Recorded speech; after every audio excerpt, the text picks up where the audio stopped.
New Para HSL YouTube channel එකට ඔබ සම සාදරයෙන් පිළිගන්නවා. අද ඔබට ඉදිරිපත් කරන්න බලාපොරොත්තු වෙන්නේ XMD components කොහොමද ලේසියෙන්ම ගලව ගන්න පුළුවන් කියලා.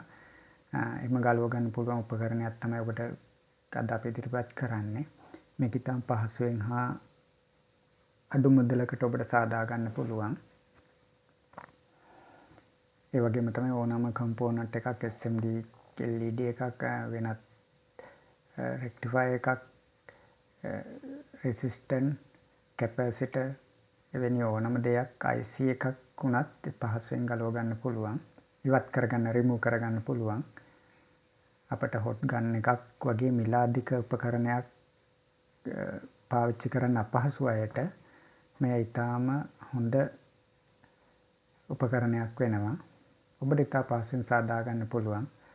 මේකට මම පාවිච්චි කරලා තියෙනවා sunbox එකක්. ඊට පස්සේ එම ප්‍රමාණයට අවශ්‍ය ලෑලි කැබල්ලක් ඔය වගේ සුදුසු ප්ලේට් එකක්. ඊපස්සේ මම ඒ sunbox එකට කනෙක්ට් කරගන්න තියෙනවා AC වයර් කෝඩ් එකක් ගහන්න පුළුවන්, සම්බන්ධ කරන්න පුළුවන් පින් එකක්.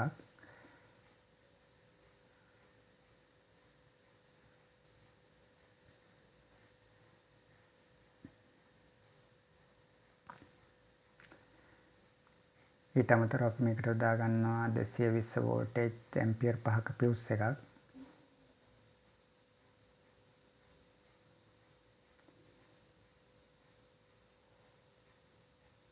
ඒකත් අපි sunbox එකට තමයි සවි කරගන්නේ.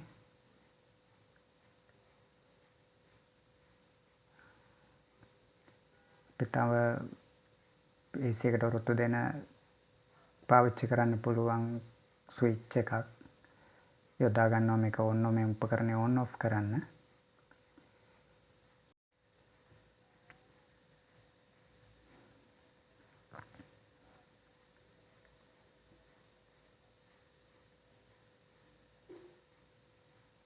පසු fuse එක අපිට මෙම sunbox එකට මේ ආකාරයට සවි කරගන්න පුළුවන්.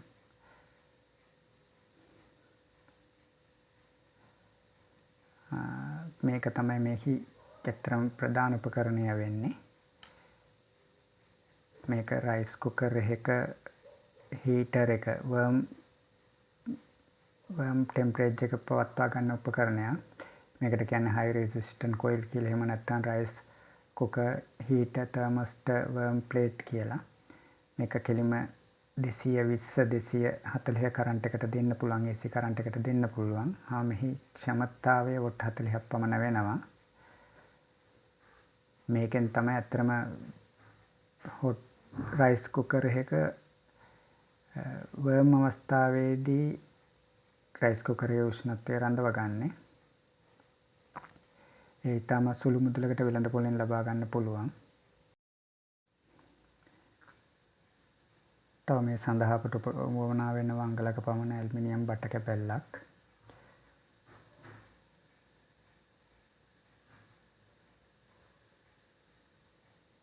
තව වෙනම ඇලුමිනියම් ප්ලේට් එකක්, පොඩි ප්ලේට් තහඩු කැබැල්ලක්. ඊට අමතරව බෝල්ට් ඇණයක් හා අවශ්‍ය වොෂර් එහෙම අපට අවශ්‍ය වෙනවා මේ උපකරණය ක්ලස් කරගන්න.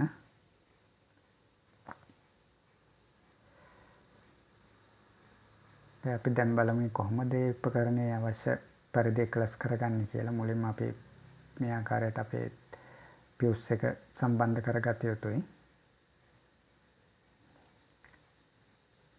සම්බන්ධ කරගතු ආකාරයේ වයරින් ඩයග්‍රෑම් එක ඔබට දැන් තිරේ දිස්වෙනවා ඇති.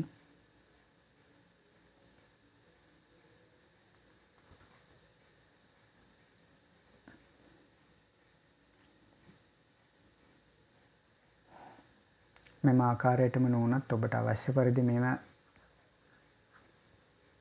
උපකරණය ඔබට ක්ලස් කරගන්න පුළුවන් අවශ්‍ය පරිදි.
මේ ආකාරයට මේක තමයි වයරින් ඩයග්‍රෑම් එක. මේ ආකාරයට අපි ඒ උපකරණය දැන් සූදානම් කරගෙන ඉවරයි.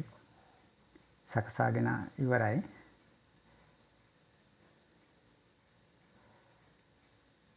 මේ චෙක් කරන්නේ මෙහි විදුලිය කාන්දු වීමක් තියෙනවද, එවැනි තත්ත්වයක් තියෙනවද කියලා. ඇත්තට මෙහෙම කිසිදු විදුලි කාන්දු වීමක් ලීකේජ් කරන්ට් එකක් දකින්න නැහැ අපිට.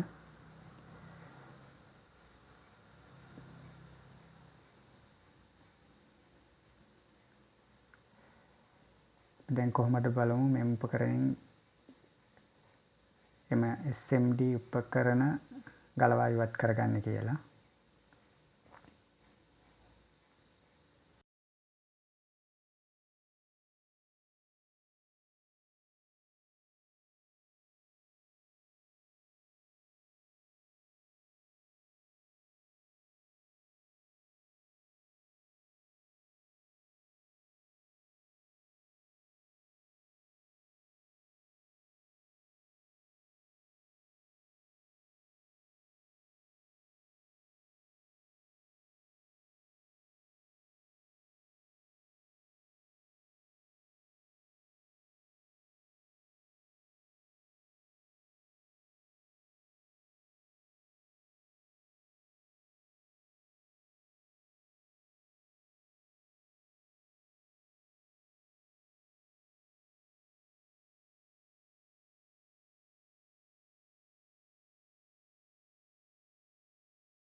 මෙම ආකාරයට මෙම උපකරණ නිර්මාණය කරගෙන හොට් ගන්න එකක් නැතුව ඔබට ඉතා පහසුවෙන් මෙම SMD උපකරණ ගලවා ඉවත් කර ගැනීම හා සවි කර ගැනීම සිදු කරන්න පුළුවන්.